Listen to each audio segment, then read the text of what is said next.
Shalom sahabat Rema yang dikasihi Tuhan Yesus Kristus. Puji Tuhan kita masih diberikan kesempatan untuk kembali di dalam Rema hari. Mari sama-sama kita membaca firman Tuhan dari 2 Raja-Raja pasal yang kelima ayat 1 sampai dengan 8. Begini bunyi firman Tuhan.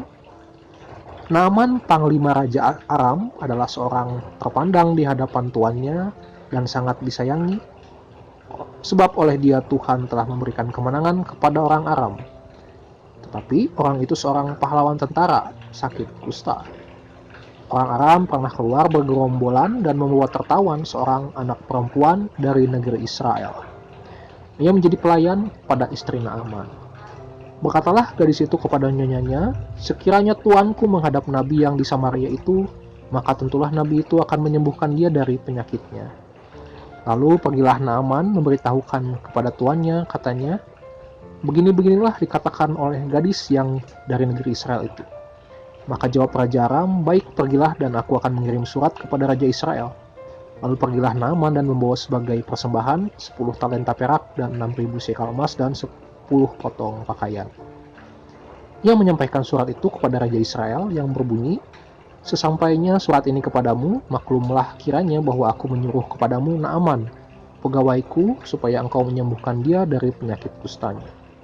Segera sesudah Raja Israel membaca surat itu, dikoyakannya lah pakaiannya, serta berkata, Allahkah aku ini yang dapat mematikan dan menghidupkan, sehingga orang ini mengirim pesan kepadaku, supaya aku sembuhkan seorang dari penyakit kustanya?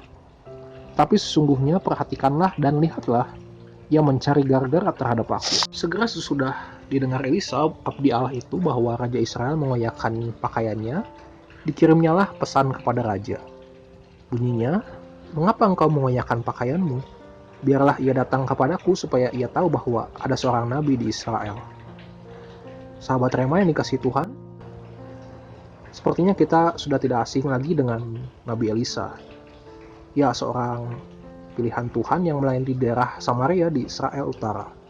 Daerah yang identik dengan penyembahan berhala dan orang-orang yang hidupnya jauh dengan Tuhan. Bahkan ketika Elisa bersedia melakukan pelayanannya kepada Naaman, itu juga terjadi di zaman kepemimpinan Raja Yoram, Raja Israel yang jahat di mata Tuhan.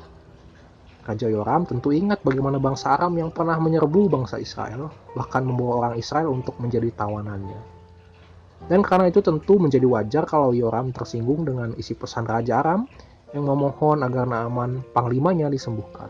Yoram mungkin saja dapat memutuskan untuk berperang dengan Raja Aram.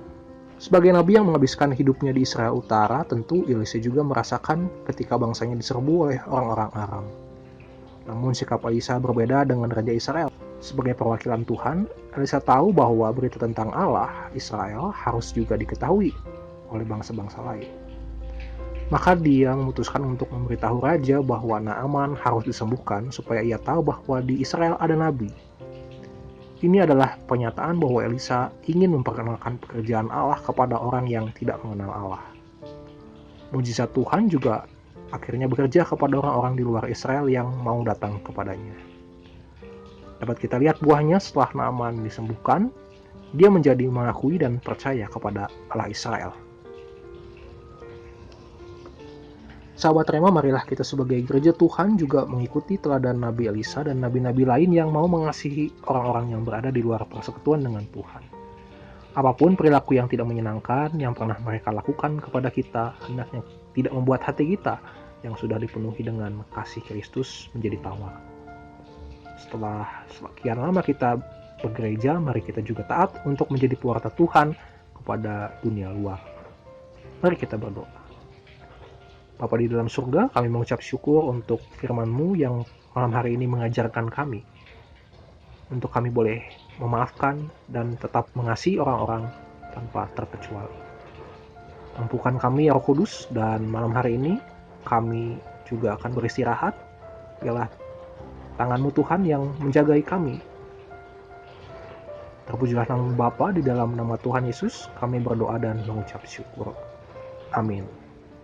Tetap semangat, Tuhan Yesus memberkati kita.